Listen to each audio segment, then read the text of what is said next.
Bye-bye Bitcoin, it's time to ban cryptocurrencies. What's up, sons? It's Blind Rod with Son of a Tech once again. Today we're covering an opinion piece published by The Hill and written by Robert A. Manning. The reason we're covering it today is because it was sent to me by family and friends who are not that well versed in the cryptocurrency space, and I think that it's important to address from the perspective of people that are within cryptocurrency and give you guys some talking points when discussing it with people outside of cryptocurrency. We'll get into it right after a word from our sponsor. Today's sponsor is myself. To support the channel, click the join button below the video and you will get access to our privately hosted Rocket Chat. Selecting the $1.99 option will get you access, and after that you need to head over to the membership tab, scroll down, and expand out your membership perks.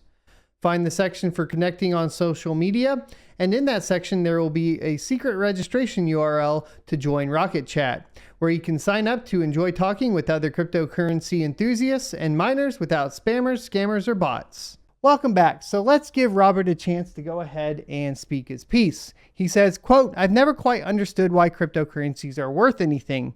Of course, the untraceable payments are worth a lot to ransomware hackers, cyber criminals, and money launderers.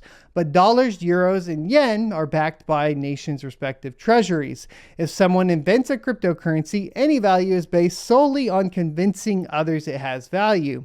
But is it a usable means of exchange? International banking officials say cryptocurrencies such as Bitcoin are speculative assets, not sustainable, usable money." So part of the problem with this article is that we are getting basically two different sets of theses, right? One is saying that cryptocurrency isn't worth anything, and the other is saying that it is being used by cyber criminals.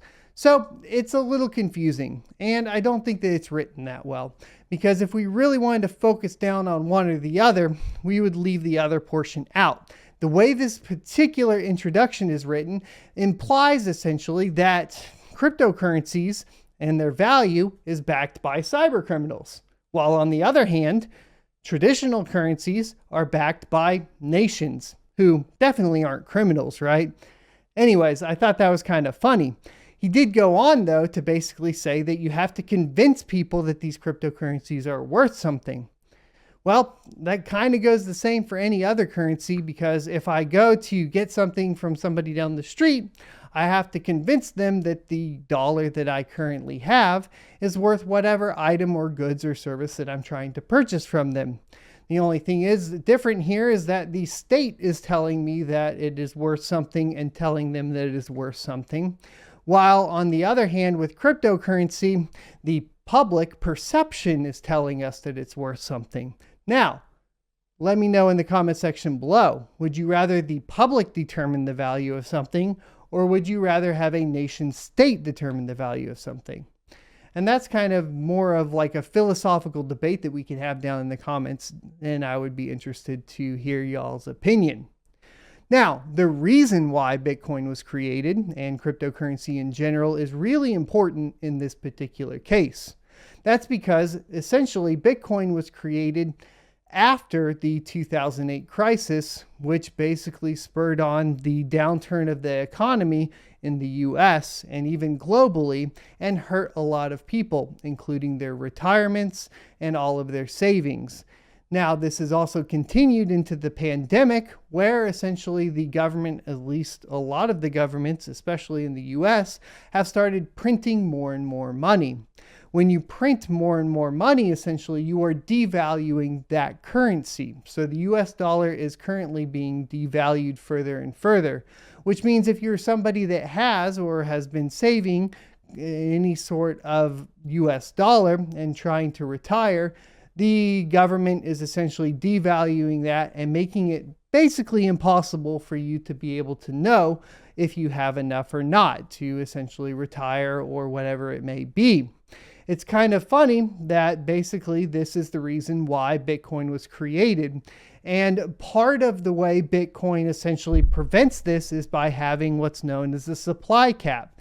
Because there is only a certain amount of Bitcoin within circulation, it's hard to manipulate the price to basically go up and down based on the amount in circulation, as opposed to traditional currencies where they can just change however much is in circulation at their whim.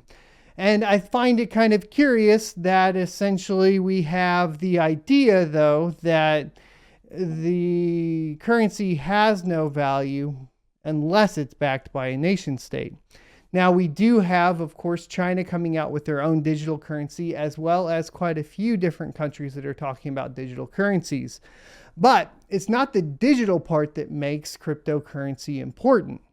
It is the removal of the third parties, including governments and banks, and enabling users to transact between each other without the interference of said banks and governments that makes it valuable. Now, we get to the part of cyber criminals. Because you remove the banking systems and the governments, essentially what you end up with is, the opportunity for people to transact for ill gains or between each other, without the interference of the governments, which means illegal activity could happen. However, the argument that cyber criminals are utilizing cryptocurrency to attack in new or different ways is a miss. You see, the whole thing with ransomware attacks is that they have been happening since the late 1980s. Ransomware attacks essentially operate like this. They go into a file server that is owned by a company, whether that be the Colonial Pipeline or the JSB Foods, and they lock down the files with encryption. To unencrypt those files and for the company to gain access or regain access to those files, they basically put out a ransom and they say, pay us in cryptocurrency.